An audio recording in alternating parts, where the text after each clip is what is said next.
Welcome. You're listening to the I'm Wired to Inspire podcast, creatively engineered by Nicole, the inspiration specialist. I'm Wired to Inspire is a powerfully packed 5-minute podcast filled with inspiration and encouragement to get you through your day. It's designed to inspire you to live your authentic purpose. Now stay tuned for your host, Nicole, the inspiration specialist, on today's episode of I'm Wired to Inspire.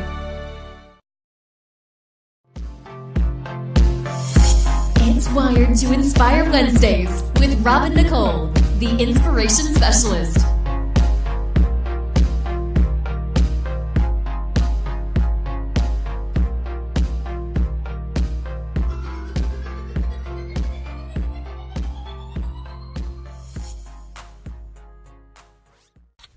My old boss, the CEO of a small hospital, told me a story from back when he was a lab technician.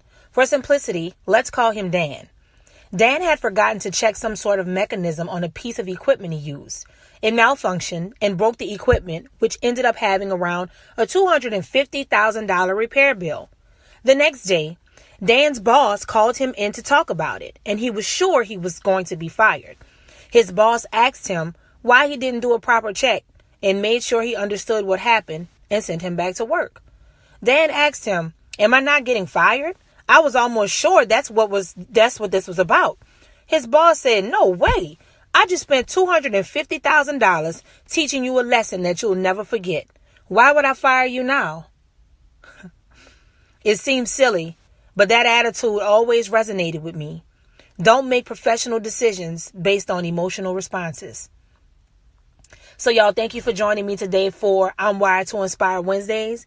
And I thought this story was so dope, and that's why I entitled it the $250,000 lesson.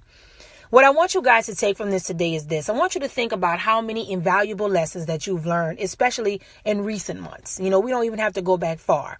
But just with the way the world is and all of the things that are happening right now in life, take a moment and think about those things that you've learned that are priceless, things that you definitely don't want to have to go through 2 times because you were able to assess and say, you know what, this is not the move for me. Like, I need to approach this in a completely different way. I want life to go another way for me.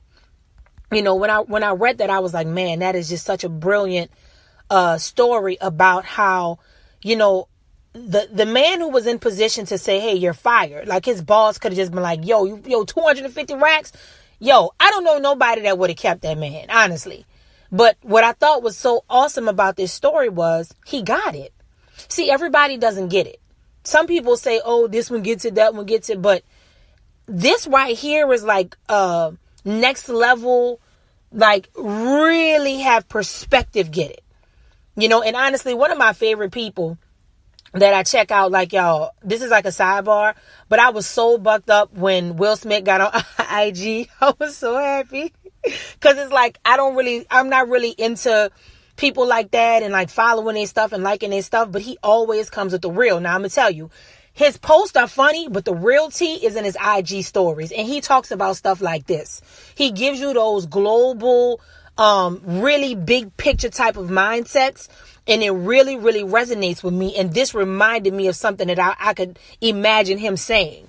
You know what I'm saying? Because what you find out in life is this. It's all about how you approach it. It's all about your perspective. And if your perspective is skewed, or if your perspective is off, you can make horrible decisions in your business because of your emotions. And people say stuff like, what's the saying, y'all? We heard it many times, and I've said it many times. Don't make a permanent decision based on a temporary situation. Well, this was about, hey, don't make business decisions based on your emotions. And I think overall in life, just don't make foolish decisions when you haven't really thought out what the value of the outcome is. And I think that's the real telling part. What is the value of the outcome? Are you at a place where you're at the end of it and you're looking at the outcome and there's no value in it? Or like he said to this guy, hey, listen, this is a $250,000 lesson. You're too valuable to me now. I can't let you go. Because you know what I bet happened? While he was on that job, he probably ended up becoming the best employee because he probably dotted his I's, crossed his T's, and triple checked everything and really began to operate in excellence because he learned 2 things. He learned grace and he learned forgiveness.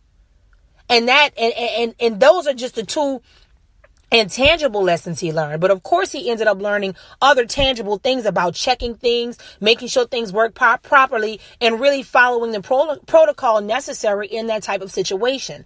So he got multiple lessons from it. But think about that. Like, this boss of his, he really got it.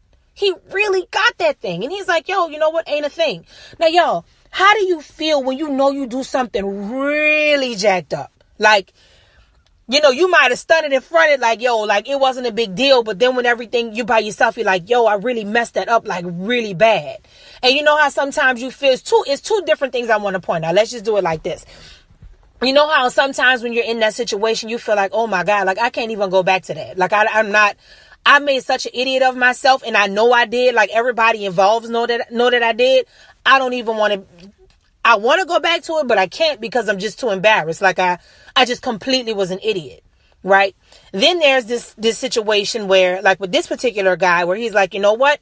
I know I got to face it, and I'm probably just going to get fired. So in both of those situations, both people feel hopeless. You know, one person just feels so hopeless and embarrassed because of what they did. And another one feels like they feel so embarrassed because they made such a huge mistake, right? Well, imagine if you were the person in a position to cut them off. You were the person in the position to say, I'm going to forgive you. You were the person to say, hey, here is, you know, I'm going to take that L, you know, but next time let's do this, and this, right? Imagine if you're the person who can say, don't worry about the $250,000. Just learn your lesson, and I'm not going to let you go. Imagine that, right? Just having that, putting yourself in that position. Number one, I want you to pray about it. Ask God, how can you think like that? How can you have yourself with a mindset of thankfulness, gratefulness, forgiveness, and most of all, wisdom and understanding? That person had to have a great level of wisdom, you know, patience, understanding, really getting like how devastating it could have been to just completely end the guy's career at that point. Okay, now let's trade places and imagine we were the guy that was about to get fired, or that we thought was going to get fired. How would you feel if that person showed you that grace after you know you messed over them? And you know, y'all, a $250,000 screw up, he messed clean over them people. Like straight up. Like honestly, I really applauded him for showing up the next day just to get to his walking papers. Because I mean, a lot of people would have just juiced up. Like, yo, I'm out of here. Like, I already know what it is. Forget it. I already know I'm not getting another check. I'm done. I'm out. But even, you know, he had enough wherewithal to say, you know what, let me go back and just talk to them about it, and then just take my L. Whatever I have to do, I'll do it. Right? So, you know, and think about this too. Whatever he was paid to do, he was paid so that wouldn't happen. These people invested a salary in him. You know, let's say it was I'm just going to make this up. Let's say they invested $50,000 a year in him so that they wouldn't have to pay $250,000. And they ended up having to pay it anyway. And the man still showed him grace.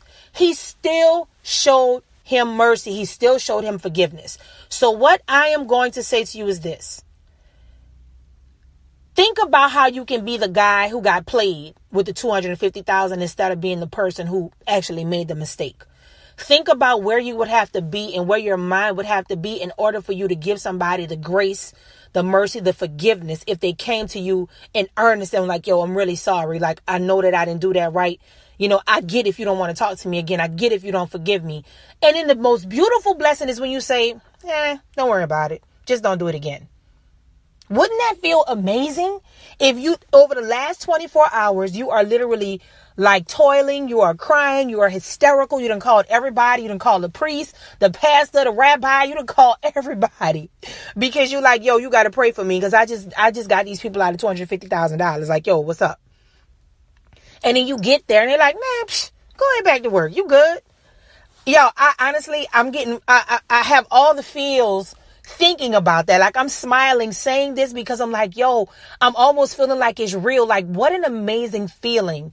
And y'all, the reason why I picked this story, because that man represents how God treats us. That's the level of grace. That's the level of mercy that God shows us.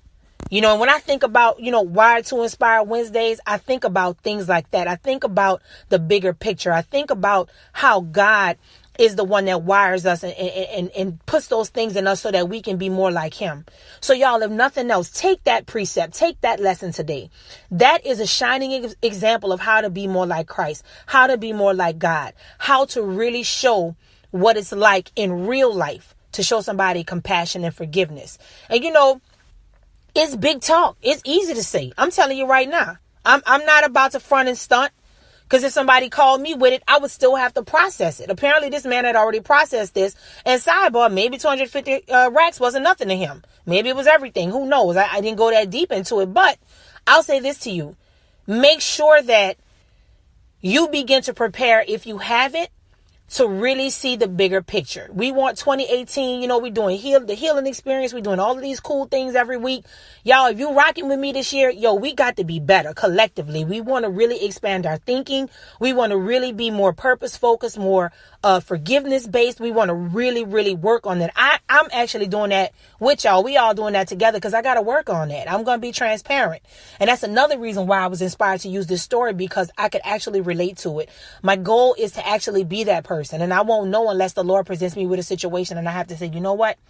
I got it. Don't worry about it. It's fine. And genuinely mean it. Not like secretly be angry and mad and neck snapping it. Nah, like legit just be like, no, I'm straight. Like you're totally fine with me. I don't have no anger, no nothing towards you. And I think that that's a beautiful representation of how God is with us. So I hope you guys got something out of this today on Wired to Inspire. I hope you are too. Thanks for listening to I'm Wired to Inspire podcast at I'mWiredToInspire.com. If you enjoyed the show, spread the word and be sure to hit the 5-star rating on iTunes. For more information on this podcast and inspirational products and services, log on to the inspirationspecialist.life or I'mWiredToInspire.com. And remember to live your authentic purpose. Thanks again and see you next time.